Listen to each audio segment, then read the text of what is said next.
One of the major blocks that we're seeing in learning has to do with brain anatomy.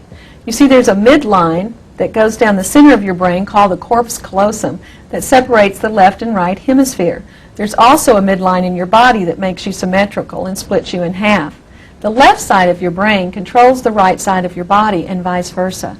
But we are seeing children who are not learning because both sides of their brain are not integrated. They don't have bihemispheric lateralization, just simply meaning they don't have the ability to cross their midline very well. And this blocks learning. One of the major benefits of crossing your midline is that the brain uses the same neural connections when you cross your midline as it does to process reading, writing, and math.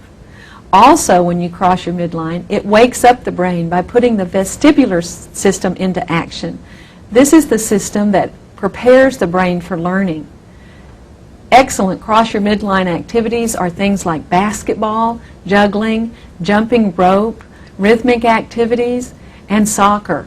Here are some more brain games that show the kids how their brain works.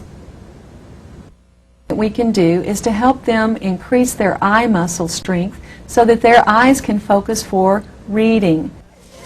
Activities like the ones you see here help the eyes track together in binocular vision for better reading skills. That lazy 8 pattern that flows up in the middle going counterclockwise and then clockwise, that lazy 8 flow, and it actually imprints the entire lowercase English alphabet in their brain. Every letter that we have in our English alphabet is in that pattern somewhere. So that just by doing the lazy 8, then the entire English alphabet is imprinted so that when the children see lowercase a, lowercase b, lowercase c, they can more easily recognize it. And also that left to right motion, that makes the blood flow evenly into both sides of their brain.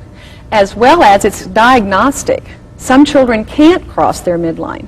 So when they can't cross their midline, that's very evident in the motion of the ribbon that they're using. And so if the teacher stands behind them and assists them, as soon as their brain can pattern that and the child can do that pattern on their own, then those processes that are needed for the alphabet in their brain are also strengthened.